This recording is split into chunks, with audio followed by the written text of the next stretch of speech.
Assalamualaikum warahmatullahi wabarakatuh. Oke, rekan-rekan YouTuber pemula, YouTuber baru, selamat berjumpa kembali di channel Pak Tua Belajar, channel tempat sharing sesama YouTuber pemula tentang trik, tip YouTube. Semoga hari-hari dilalui dengan baik, sehat, dan bahagia. Maka jangan lupa bahagia dan terus bersyukur. Oke, rekan-rekan, pada kesempatan yang baik ini, kita akan sama-sama sharing dan belajar tentang re-upload YouTube yang diperbolehkan. Sekali lagi, re-upload video YouTube yang diperbolehkan.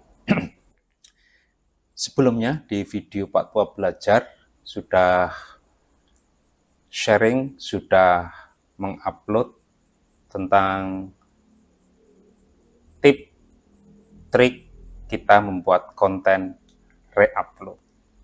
Nah, kembali pada kesempatan yang baik ini, Pak Tua Belajar juga akan upload ulang tentang konten re-upload, tetapi khusus yang diperbolehkan. Nanti setelah video ini, konten re-upload yang dilarang oleh YouTube.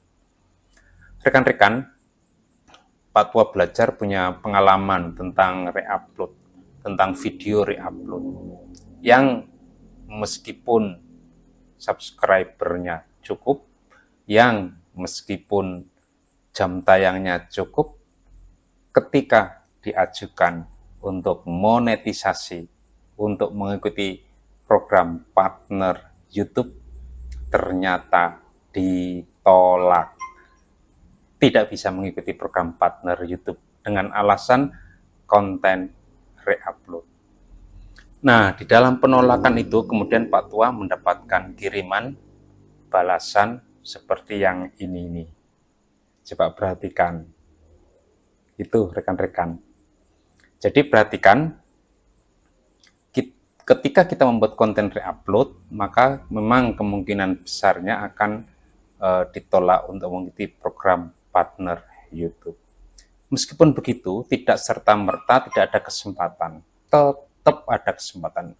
Konten re-upload pun bisa dimonetisasi, asalkan sesuai dengan ketentuan-ketentuan yang sudah diberikan oleh YouTube. Dan kita harus paham. Jadi seperti pemberitahuan tadi yang sudah ditunjukkan oleh Pak Tua Belajar, mana yang diperbolehkan dan mana yang tidak diperbolehkan alias dilarang. Nah, rekan-rekan, untuk yang diperbolehkan konten re-upload itu jika satu, yaitu revisi yang ditambahi bumbu humor dan analisis pada konten yang bukan karya asli kita. Jadi syaratnya itu ada tambahan pada konten re-upload itu, ada tambahan dibumbui dengan humor dan analisis pada konten yang bukan karya asli kita. Jadi namanya juga re-upload, pasti bukan karya asli kita. Jadi ada syaratnya tambahannya, yaitu dibumbui dengan humor. Mungkin kita otak-atik, kita edit ulang, kita tambahi sesuatu yang menghibur, sifatnya humor atau analisis. Ya, ketika analisis ini misalnya ya banyak hal lah yang kemudian kita analisis. Contohnya konten berita ataupun yang lain-lain. Jadi ada analisis di situ. Jadi itu yang pertama. Kemudian yang kedua, klip dari konten orang lain tersebut kita jadikan sebagai bagian dari ulasan kritis kita. Jadi kita ambil potongan karya orang lain, tapi itu kita jadikan hanya sebagai bagian, elemen dari ulasan kritis kita. Kemudian yang ketiga, adegan suatu film yang dialog atau voice over-nya telah kita ubah. Jadi misalnya kalau kita ambil cuplikan dari adegan-adegan film, itu di cuplikan-cuplikan itu kemudian suaranya, dialognya kita isi ulang. Jadi menggunakan punya kita. Jadi sudah kita ubah. Jadi misalnya ketika ada contoh yang sudah itu, ketika adegan film Rhoma Irama dengan Ani, nah kemudian voice overnya, dialognya sudah diubah dengan konten kreatornya itu.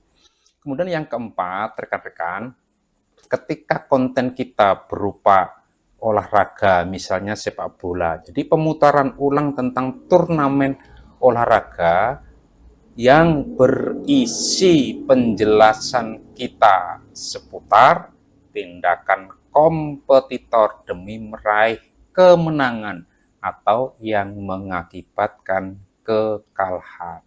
Jadi ada sisi analisisnya di situ. Jadi misalnya kita mengambil siaran olahraga seperti Piala Dunia yang barusan terjadi, yang peristiwa sepak bola yang ya ketika video ini dibuat sedang final Piala Dunia 2022 di Qatar. Nah, mungkin itu bisa kita ambil sebagian, kemudian kita kasih komentar, kita kasih analisis tentang bagaimana dia menang, tentang bagaimana dia kalah.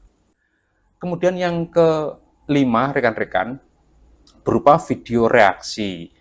Namanya juga video reaksi, misalnya tentang musik. Nah, video reaksi diperbolehkan, tapi syaratnya ada komentar kita terhadap video aslinya. Jadi di beberapa waktu yang lalu Pak Tua juga sudah membuat konten terkait dengan kita membuat video reaksi. Jadi syaratnya harus ada komentar kita.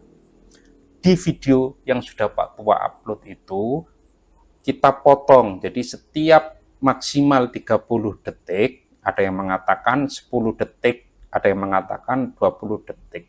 Jadi kita amannya lebih pendek, lebih baik. Setiap sekian detik itu kemudian kita hentikan video musiknya, kemudian kita memberikan komentar di situ. Kemudian yang keenam, yang terakhir, rekan-rekan, rekaman karya kreator orang lain yang sudah kita edit dengan menambahkan jalan cerita ataupun komentar.